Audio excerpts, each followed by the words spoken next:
Hi, guys. I am John Carrick, author of Legacy of a Mad Scientist and The Legend of Ashley Fox. Today we're looking at 100 Bullets 87, written by Brian Azzarello, illustrated by Eduardo Risso. We have a cover by Dave Johnson, featuring the new character of today's issue, two new characters in today's issue, Miss Joan Darcy and Will Slaughter. What a great name, Will Slaughter.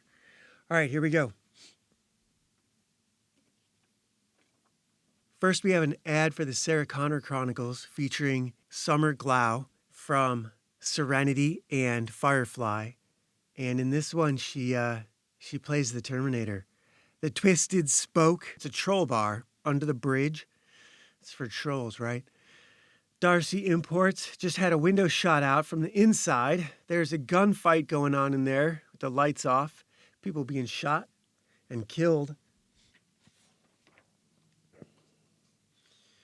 And it is being perpetrated by the newest member of the Minutemen, the newest member to us, Remy Rome, whose brother, Ronnie, might very well be dead in Rome at the hands of Echo Memoria, who owns the Croatoa painting. 3 deaths in 1 week? What would you call that? Bad luck? Yes, very bad. Thank you for your time, Mr. Slaughter. So that's the first time we learn his name. And I only know her name because, like I said, I've been through this. Not knowing what's going on sometimes makes for a difficult read. It's hard to appreciate everything because you don't have a context for it. It's hard to appreciate all the work that went into feathering in all these details because you don't know what they are. And then you just get them at the end if you've stuck around that long. Sometimes it's a magic trick, sometimes it's contrived. If you don't know what kind of magic trick you're up against as an audience member, sometimes it's hard to know if it was a good one or a bad one. I suppose it goes back to that old blues singer who said, there's only 2 kinds of music, good music and bad music, and you know it when you hear it. Indifferent music, confused music, or a song with 1 good riff and 2 minutes of garbage on either side of it, that's a tragedy is what that is. And sometimes you get that in fiction. Miss Darcy, if the trust has lost 3 heads in a week, knowing graves, within a month, the rest of you will roll. But you're not here to hear what the voice in your head is screaming. I'm next. Maybe not next, but you are on the laundry list. You hunted me down to burn that list. Am I right? Hunted you? I've known where you were since you retired. Really? Oh, yes. I'm meticulous that way. And there's something to be said for that level of meticulousness, that know-it-all-ness of villains in fiction. It's a superpower that writers give to bad guys. The bad guys know everything about your life, all your weaknesses. And so then the hero has to, lose their friends, lose their edge. As an author, one of the things they tell you to do in writing classes is to take away every edge that your hero thinks they have. Make them work outside their comfort zone. Otherwise, it's just another day at the office. If you have an assassin just shooting people in dressing rooms, that's not difficult. That's why the Mark Greaney series with Cortland Gentry, I know there's a name for it, but I'm spacing on it. Those are really good. They made that into a movie with Ryan Gosling and Chris Evans, a garbage Netflix movie, but the books are good. You guys should read those or listen to them on audiobooks like I do. There's got to be 5 or 6, maybe more than that. Well, I'm still retired. Under interesting circumstances. I raised my fucking replacement. You don't find that interesting? I do, given the life. What kid doesn't die to follow in his old man's footsteps? No kid who has a real understanding of what their father has to go through to make a living. I'm listening. So here he is coming down from working with his eagle, his hawk. He's feeding it. It's got a nest up there. This is good comic book. This is really good comic book. And so the shootout Oh, here's a good allegory for this. The new Tom Hardy show, Mobland, is just like 100 Bullets. It's pretty similar to it. Pretty similar. It's worth checking out. You haven't exactly retired, have you? I said I'm retired. Well, then, you do part-time jobs? I said I was meticulous. You've earned quite the reputation as, what is it called? A problem solver? I kill people for money. That's an admirable quality, Slaughter. That I'm a killer? That there's no bullshit in you. It's refreshing. Most men are full of it. I suppose that's how they get in situations where I can make some money. That's why you're here. Yes, the heads of the houses decided that the Graves problem could be dealt with internally. That's not surprising. The trust takes care of its own business. And there's Remy getting shot at. So Remy is the guy shooting up Joan Darcy's import shop. Shooting guys out the windows with a magic gun. 2 magic guns. It's interesting, Miss Darcy, that you don't agree. Why would you say that? I said that's why you're here.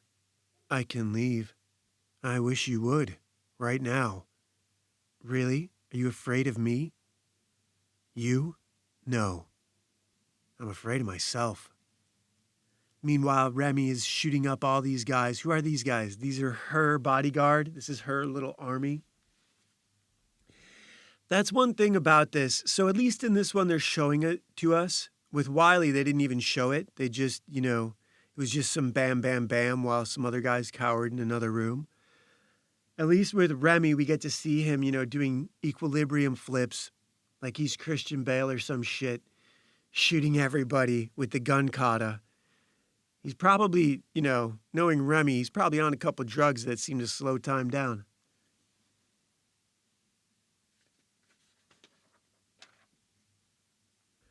I don't understand that. I have my own house.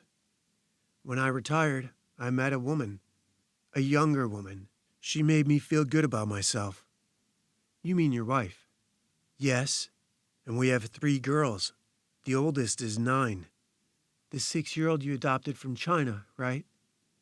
Fucking-ticulous. Well, and the youngest, we didn't think we could. That's why we adopted. And I'm not saying that Lily isn't a fucking shining star in my goddamn life. They all are. All my girls. I would kill for them. So I do. If you want me to kill Graves, it'll cost you. Graves? No. But there is someone else.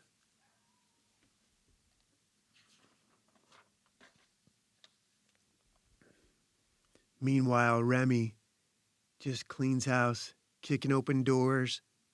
No pause, no slow down. Why wasn't this made into a show or a movie? Warner Brothers didn't have the guts for it? It hit a little too close to home? You think this is a test of wills? Then I guess you don't want any dessert. What kind? Pea ice cream. Daddy's lying. There's no such thing as pea ice cream. Lily's right. There's no such thing. Really? Lily, Aaron, you both cleaned your plates. Peg, you want to try some pea ice cream? That's chocolate. It's pea poopy. Ha ha ha ha ha. Why did you start this? Just so Diana finishes her peas. No dessert and no getting up, little missy, until you do. So this is our guy, the Hawk Master, Will Slaughter. What a great name, Will Slaughter. The retired assassin. Who did he train? Did he train Lono, Graves, Shepard, Cole, Wiley? Brian Wood. I loved Channel Zero. Was anything else he did ever that good? It's the only thing I read of his. So, Club Lago, restaurant and lounge. We don't have pie, the waitress says. Well then, we'll just have another round. Remy comes in. Give me a dirty gin martini. Up. 3 olives. Any particular gin? You're giniest, Remy says. Remy is always wound up, and right now he's more wound up than usual.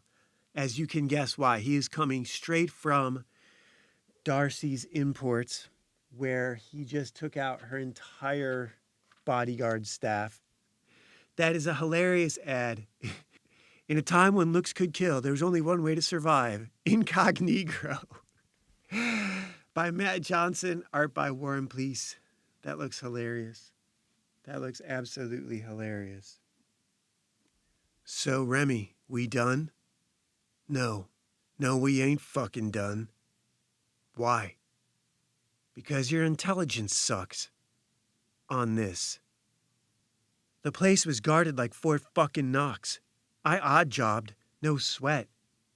But she wasn't there. She was supposed to be. Well, I guess that makes you a weatherman, huh? Here's the forecast. Remy is showing Graves no respect whatsoever. How long has Remy been a Minuteman? Is he the newest, youngest member, other than Loop or Dizzy? I don't know.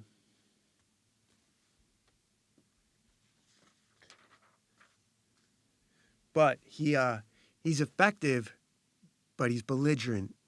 You know, they have this saying in comics. Shane, I think, said this, and I've heard him say it a couple times now, and it's worth repeating. And this goes for any artistic endeavor, but I think it applies really well to pencilers, inkers, colorists. You can be fast, you can be polite, and you can be good. And you have to be 2 out of 3. If you're 1 out of 3, no one will put up with you. If you're good, but you don't make deadlines and you're mean to people, you won't get work.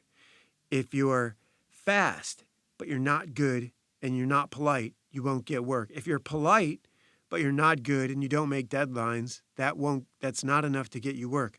But if you are fast and good, you can be a jerk.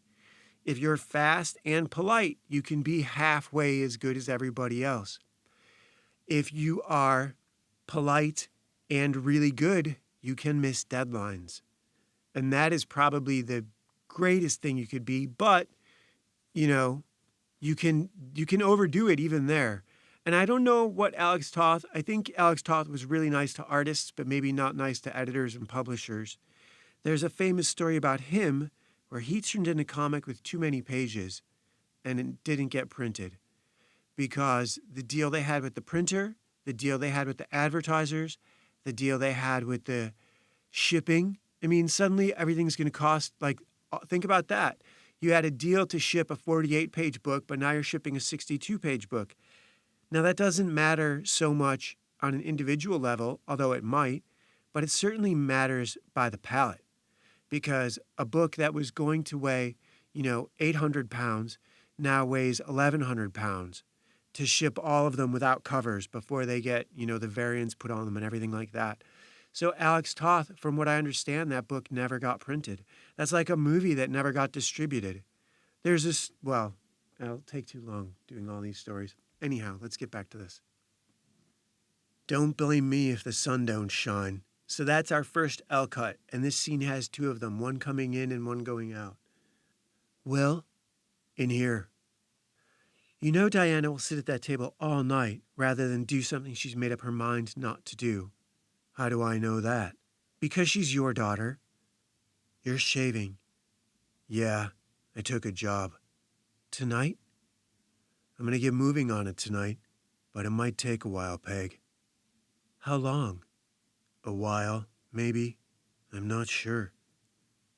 Given her approach to this, it seems fair that she knows what's up.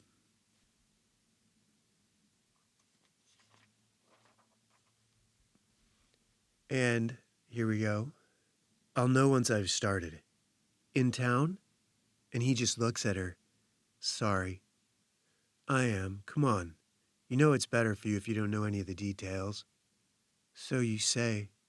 Yeah, I did, didn't I?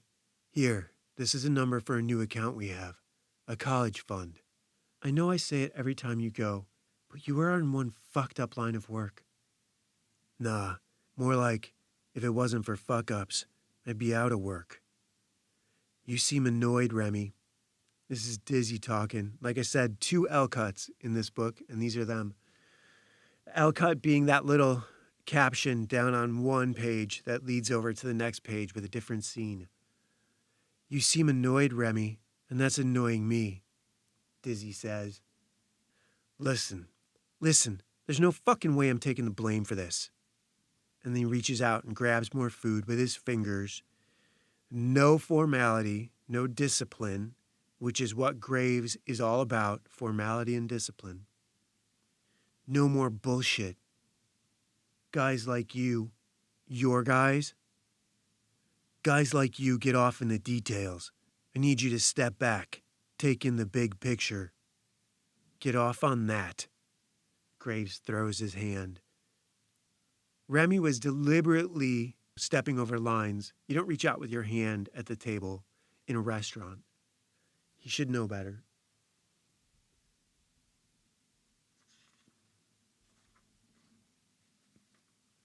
Get off on that and get the job done.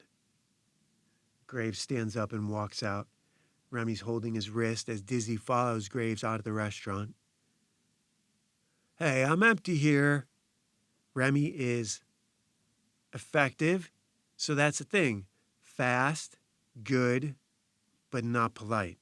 Now imagine someone who's all three, who's fast, who's really good, and is super happy and nice to work with. What happens to that guy? What happens to that guy? We've seen it over and over and over again. Peter David is probably a good example of it. And now that the cultural pendulum is swinging back, I saw an article today, I think it was on Google News, about Peter David being effed over by the industry that he gave so much of his life to and exploited him. So the guys who are fast, good, and polite get their wages cut, don't they?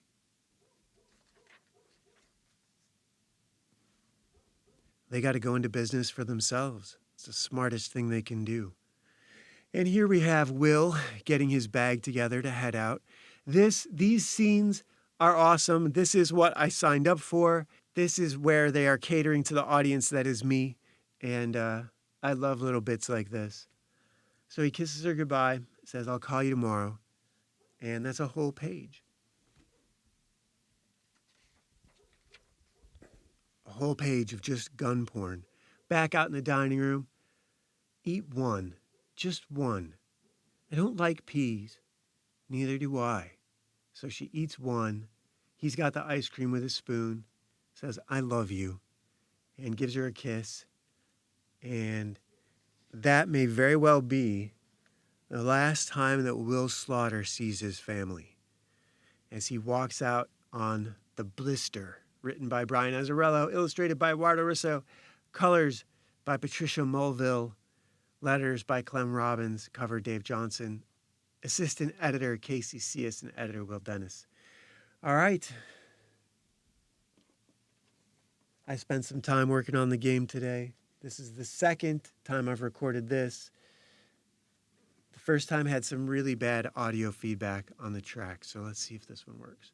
All right, if this works, this is it, and I will see you guys tomorrow. Bye.